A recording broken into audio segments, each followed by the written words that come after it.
10 দফা দাবি নিয়ে ডেপুটেশন মালদা জেলা ই রিক্সা ড্রাইভার অ্যান্ড অপারেটর ইউনিয়নের বৃহস্পতিবার দুপুরে মালদা শহরে মিছিল করে সংগঠনের সদস্যরা উপস্থিত হন মালদা জেলা প্রশাসনিক ভবন চত্বরে।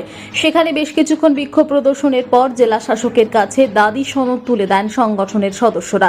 পুলিশি হয়রানি, রুটের সমস্যার সমাধান, ই রিক্সা আটক করে অতিরিক্ত ফাইন করার প্রতিবাদ সহ মোট 10 দফা দাবি নিয়ে জেলা শাসকের কাছে ডেপুটেশন কপি জমা দেন ই রিক্সা সংগঠনের সদস্যরা।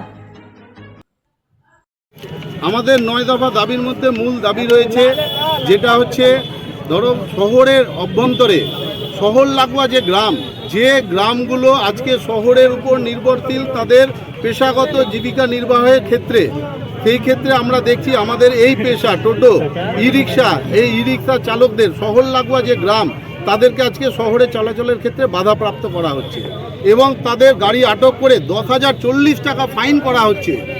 একটা অবান্তর ফাইন, ভাবা যায় না একটা ই রিক্সা তাকে 10,040 টাকা ফাইন করছে এবং আজকে 10,040 টাকা ফাইন, কালকে যদি আবার ধরে আবার 10,040 টাকা ফাইন, কোনো ই নেই। তো এই জায়গায় দাঁড়িয়ে আমরা এই মানুষগুলো যারা এই পেশার সাথে যুক্ত তারা কোথায় যাবে? শহরের উপর তারা নির্ভরশীল। আমরা কখনোই বলবো না যে হরিশ্চন্দ্রপুর থেকে কেউ এসে টোটো চালাবে শহরে, আমরা বলবো না কালিয়াচক থেকে এসে চালাবে, চাচল থেকে এসে চালাবে বা গাজল থেকে এসে চালাবে।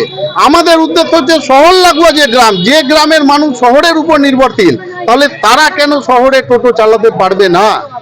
কত টোটো আছে শহরে টোটো আমরা 2019 সালে যখন কাউন্টিং হয়েছিল, ইংলিশ বাজার শহর, ওলমালদা শহর, ইংলিশ বাজার গ্রাম এবং শাহাপুর অঞ্চল সমস্ত কিছু নিয়ে 3400 প্লাস টোটো কাউন্টিং হয়েছিল। যে ডাটা তৈরি করেছিল আরটিও দপ্তর থেকে, সেই ডাটার ভিত্তিতে সেই সময় আলোচনা হয়েছিল এই টোটো চালকদের স্টিকার দেওয়া হবে। তো আজকে এবং নতুন করে কোনো টোটো শহরে প্রবেশ করবে না, তাহলে আজকে টোটোর সংখ্যা এই প্রশাসনের পক্ষ থেকে যা বলছে তা সঠিক কিনা সেটাও যাচাই করা দরকার। আমরা আমাদের কি চাইছেন আপনারা? আমরা চাইছি, আমাদের 9 দফা দাবি রয়েছে, কোনো একটা দাবি নয়। তার মধ্যে আপনারা ধরুন এই যে ড্রাইভিং লাইসেন্সের ক্ষেত্রে সরকারি 800-850 টাকা ফি লাগে, সেখানে 5,000-7,000 টাকা ফি দিয়ে আজকে ড্রাইভিং লাইসেন্স করতে হচ্ছে টোটো চালকদের। টোটাল দালাল চক্রের একটা আরটিও দপ্তরকে ঘিরে একটা দালাল চক্রের চক্রান্ত চলছে এখানে। আমার নাম মিন্টু চৌধুরী। কি পদে? আমি টোটো ইউনিয়নের জেলা কার্যকরী সভাপতি।